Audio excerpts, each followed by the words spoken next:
do recommend Meetup to a lot of my friends that are looking for different things. Wine tasting, movies, book club, meet a lot of new people, a lot of new friends, and it will make you more social.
What is a chess dynasty?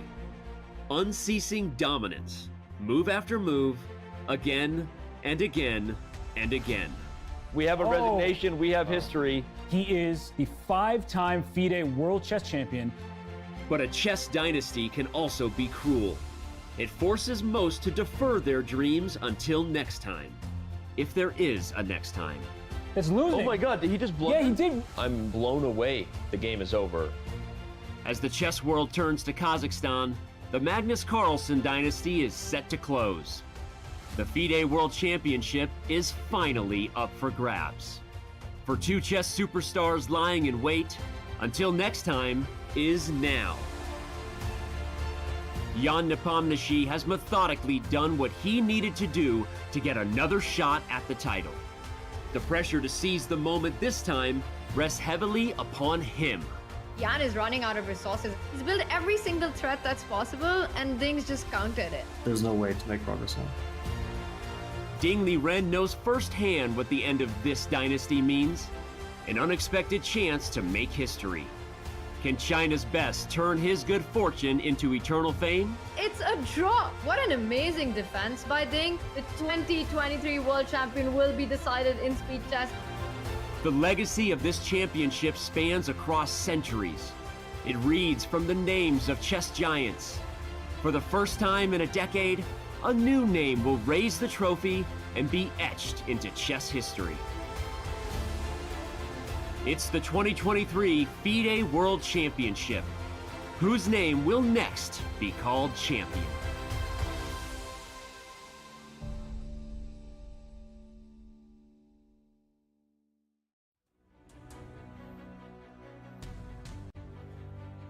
It's Championship Sunday in Astana, and not far from here are the buzzing halls of the St. Regis Hotel. Like every game day today, Nepomniachtchi and Ding Liren will step into this playing arena. But this is like no other day. They'll walk into the classroom and today, with the stunning trophy inside, play their hearts out. And in the end, one of them will be the new world chess champion. The press is ready. We are ready. Welcome to our coverage of the playoffs for the 2023 FIDE World Championship. I'm International Master Tanya Sachdev, and alongside me, the crew, Grandmaster Robert Hess and a Grandmaster Fabiano Caruana. It's going to be an intense day of chess. Robert, has this been the most unpredictable World Championship match? It's been an absolute roller coaster, and perhaps that's what happens when there are two evenly matched players like Nepomniachtchi and Ding Liren, the numbers 2 and 3 rated players in the world, just a few rating points apart, coming into this match with just about an equal head-to-head record. It's been exciting, it's been fun, it is Sunday Fun Day, but for the players, there's a lot on the line. Fun day, I love it. Fabi, with your experience of the 2018 tiebreaks in the World Championship match, how difficult is today for the players? It's going to be incredibly difficult for both of them. And we can't pick out a clear favorite, I think. We see that the players have been completely evenly matched in classical chess, battling back and forth, but still reaching the 7-7 score. In rapid chess, I think they're also going to be completely evenly matched. Although it's possible that in just 4 games, one of them will break free, and perhaps it's even likely that we might see it end before we get to the Blitz. But in Blitz chess, who knows? It's going to be a bloodbath if it gets to that point, and at that point, anything can happen. That's going to be crazy, but we've seen all kinds of crazy in this match. Vishy Anand, the 5-time world champion, an absolute legend, called it one of the most exciting matches in recent history. This match has been jaw-dropping from the start. We saw lots of decisive games, 5 decisive games in the first half, including a psychological meltdown in Game 7 by Ding. Game 8, Nepomniachtchi with his trickiness survived a tough scare. And then finally, Kaisa was on Ding's side in Game 12. From a difficult position, Ding leveled the match going into Game 14, which we saw yesterday. And with a draw, a marathon game, it is 7-7, heading to the playoffs. Game 14, Game 7 as well, was an iconic one. And the longest of the match. Fabi, Jan was dismissive about Ding's attack with knight g4, knight g5, h4 coming in, and his play lived up to it. Ding survived a scare yesterday.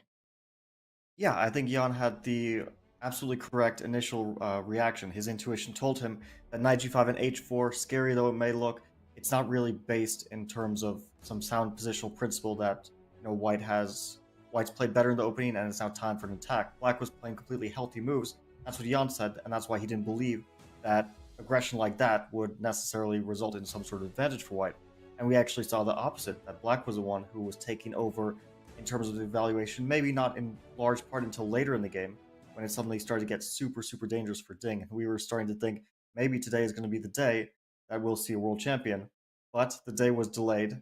Today we will absolutely see a world champion, but yesterday Ding held up. His defenses held up. It was a 7-hour game, and I think we can't underestimate how difficult it is to play precisely after those 7 hours and also after the preceding 3 weeks of chess that we've seen, especially very bloody chess. But Ding's calculation held up. I mean, whether he was tired or not, he played all the perfect moves in that rook endgame, and he survived a big scare. And perhaps Jan is a bit disappointed, but we just have to say that Ding was up to the task. And one of the biggest criticisms of this World Championship has been the perceived lack of defensive tenacity. But that script was rewritten yesterday when Ding Liren, he buckled down, played for 7 hours, and he was helped by a pawn push heard around the world. That b6 tactical idea where he gives up a pawn, then gives up a rook for a bishop just to win a rook back, entering a rook and pawn endgame, down a pawn, but holding on. That was impressive stuff from Ding Liren. And Jan Nepomniachtchi, maybe he'll be a little bit disappointed because he had this match victory, it felt, in the bag in game 12. He let it slip, but he had the upper hand yesterday, so he can feel good that in the last game that they played, he was the one with all the chances. He may not have won the game, but he enters Championship Sunday with some renewed confidence, you would hope. That's a big upside for Jan. Playing game 14 just yesterday with the black pieces, being the one pushing the game for the most part of it, with Ding Liren found some critical resources there. And now, traditionally, in the 2016 and the 2018 World Championship matches where we did see tiebreaks, they happened after a rest day. There was a rest day and then the playoffs. But this time, after a grueling game 14, the players straight away go into the playoffs. And they'll start with 4 rapid games with 25 minutes on their clock. And every time a player presses the clock, gets an additional 10 seconds. In case there's a tie after the first 4 rapid games, that's a 2-2 score, we will see the match proceed to the Blitz playoff. And that will be a best of 2 with a 5-minute and a 3-second increment. If that one ends in a tie as well, then we go down to the final tiebreaker, which will be with 3 minutes on the clock for each of the players and a 2-second increment. The games will be played out till we have a decisive result. Robert, we're going to start with rapid. We're going to potentially have blitz. Is there, in either of these 2 formats, a big favorite? Such a big question. I know that's what the people want the answer to. Who is going to win today? And going into the rapid portion, we do not know. I know Ding Liren, he has the slight nod in terms of rapid rating, but he's inactive over the board. And Jan Nepomniachtchi has played some excellent speed chess. He won the Rapid Chess Championship in 2022 on chess.com. He beat some big names along the way. So I feel like it's hard to pick between these two. They are both well tested online and over the board. They have been at the top of chess for over a decade. I don't know who to pick. It is going to be an amazing fight, and we do know that the players have played each other a bunch of times in speed chess as well. These are their head-to-head scores, but past scores are the least of the concerns for these 2 players today. It's a totally different universe that they're in. None of the rules apply here. The only takeaway that we have from this graphic in front of us is that it's going to be a close call. As Robert said, it's hard to pick a favorite. But then we didn't need a graphic to tell us that it's going to be a close call. It was clear in the classical games, just the kind of fight that we're going to get today. Now, what's going to matter today is going to be energy. Both are extremely fatigued, not only from game 14, but all the games preceding that as well. It's been a big fight from the very start. It's going to come down to who has those extra seconds in time scrambles. Grit, determination, stamina will come into play. Fabi, is it fair to say that today will be more about the player who makes the last mistake and less about accuracy? Well, I think accuracy will play a huge part in deciding who makes the last mistake, because very often these mistakes that come at the last moment, they're the result of pressure that builds up throughout the game. So if you're on the back foot throughout the game or throughout the day of rapid chess, then that's likely to lead you astray in those critical moments, because we know the pressure, it's not just a momentary thing, it builds up in your mind and your body. And so it might be down to like just who plays the best chess, and we might only see it manifest finally in some like huge blunder when they're both down to time trouble. But we have to recognize that mistakes and blunders don't come in a vacuum. They're the result of previous factors that build up. Yeah, it's really well worded by Fabiano there that we often think, how could they blunder this piece? That's what spectators may think, but it's because of continued pressure. Tough moves have to be played, and it's not just single moves, it's strategies, ideas, and when you're in rapid chess, you can't sit for 30 minutes because guess what? You don't have 30 minutes to start with. So I think when we look at this match as a whole, Jan Nepomniachtchi has been the quicker player. He's also been the first into the playing hall, and that is true today as well. And I feel like for Ding Liren, he knows he can't sit in for those long things. He is going to have to find ideas quickly. He is capable of that. We have seen in some of the best players in the world, they may be slower in classical chess, but they speed up when the time gets lower. As Jan Nepomniachtchi walked into the playing hall, he did glance at that stunning trophy that we saw earlier on. That is the ultimate dream for these two players. So much pressure, so much tension. But champions play their best chess in exactly these clutch moments. Now, we also had the drawing of lots after the press conference yesterday, and Ding Liren does start with the white pieces, the first rapid game. And it is going to be a lot about what did Team Ding come up with for this game one. A result in game one could potentially set the tone for the rest of the rapid games. Fabi, how crucial and how critical is game one for these players with 4 games ahead? Yeah, I think that will really set the stage. And if we see a decisive result, it could uh, really lead to some momentum for whoever wins. Although we have a lot of recent data in terms of 4-game matches between top players, in the Champions Tour, this is the format. And very often we see a lot of back and forth. So someone wins a game, and I mean, I can't count the amount of times, and this has happened in my own matches as well as, if I'm watching matches of Magnus or Hikaru, that we almost immediately see a strike back. And it's kind of remarkable, but because when the match stays level, when it's like draw after draw, then players struggle to break through. But once there's a decisive result, very often that leads to the person in the lead. They go into defensive mode, their play starts to suffer a bit. I've seen this countless times. It even happens to Magnus, that he wins a game and everyone thinks, okay, he's going to run away with the match. But then suddenly we see, let's say, Wesley or Hikaru strike back in the very next game. And it could easily happen in this match as well, that we see it back and forth, because there's this like psychological element where you win a game and you feel like that you're already, at the finish line. Like, I just need to not mess this up. I just need to draw the rest of the games. And that can have a bad effect on your play. So from what I've seen a lot, there is that tendency for there to be not just like a clean, decisive game followed by draws and a clean victory, but a little bit of a struggle there. It's going to be a big struggle for these two players, and Ding Liren with the white pieces, Jan Nepomniachtchi with black, looking ready to start. And Robert, before we get the game action going, this one's for chat, and this one's for both of you, actually. A prediction. You know I love predictions. Will we see this match go into blitz? And I'll start with Robert. Always put me on the spot. I do not think that we're going to blitz. I don't know who is going to win, but I do think we will see a champion crowned in rapid. Mistakes happen more frequently in quicker time controls. I think one side will take the lead and will not relinquish it at a certain point, and so we will see a champion crowned in rapid. Robert predicts a match in rapid. What about you, Fabi? I'm going the opposite direction. I think we've already seen so much back and forth. I don't think it's going to stop now.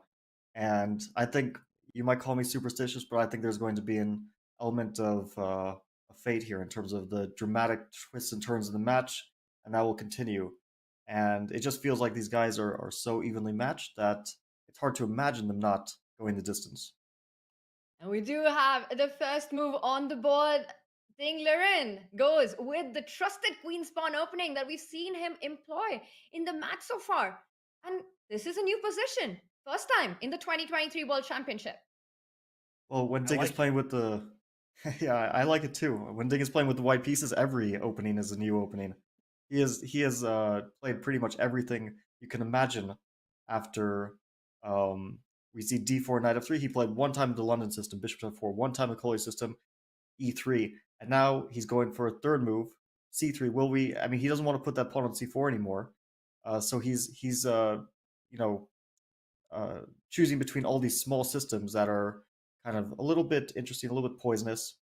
I know the c3 system because Levon was quite enchanted by it, and I don't know if you remember, Robert, when we were at the Olympiad, Levon was telling us a bit about this c3 stuff, and It's an interesting little system. It's like a modern approach trying to pose black some original problems, and we see already Ding took a pawn and is trying to hold on to it by any means. Bishop on e3, a bit unusual, but it does defend the pawn. Yeah, and I actually really like these approaches when it comes to quicker time controls. And this is rapid. And you may see Ding's clock at 25 minutes and 56 seconds and be wondering, didn't they start with 25 minutes? They have increment. They will gain some time with every move. They will gain 10 seconds. And I like stealing pawns. If it doesn't compromise your entire position in quicker time controls, because this pawn in c5, good luck winning it back. At some point, Ding will push his pawn to b4. That's why his pawn's on c3. And if he can establish the defense of that pawn, Black will have a lot to prove. Compensation is often a vague term. What compensation does Jan Nepomniachtchi have? He has 2 pawns in the center to 1 for white. So there's some good news for Jan. I think there's more bad news at the moment. I think this was a smart opening choice, but we're just getting started here. We're only 6 moves in. Too early to predict, but I do enjoy this decision from Ding Liren. So wait, what happens after knight g4 now? Because, yeah, I do want to get that pawn back. And if the bishop goes to d4, there's e5. If the bishop goes somewhere else, we take that pawn. So you have a few choices, I guess. You can... He decides not to, but it looked interesting to attack the bishop there. Yeah, he castled, but let's look. Knight g4, bishop d4, e5 is obviously to get this bishop out of here. I guess there's h3 kicking this knight away. And it's a very forcing sequence where white takes the knight, you take this pawn, this knight hops back and takes here. So I think Black's position looks quite flimsy. I would not have advised going for this if I were Jan, and he didn't. He castled instead. But he does, after d4, he does regain the material because the g4 pawn will be hanging. And yeah, you might be right that after knight e4, maybe the h-file being opened is actually to white's benefit. But we didn't see that. We saw castle and Ding decided to hold on to that pawn. I was going to say, like, instead of bishop g2, he could have played b4 as well. Just... clinging onto that pawn. And now knight to g4 comes. Wow. So Jan knows this position. He must, because that knight may reroute to e5 and over to c4, control some of the squares. But Tanya, I was saying I like grabbing pawns. I know Yasser Saron will be proud. What about you? Do you like white's opening choice thus far? I don't know if this is something I would go for in a game, but Robert, I love what we're seeing. And to just add to the excitement, after Jan Nepomniachtchi made the move knight c6, that's a position I don't have in my database. It's a brand new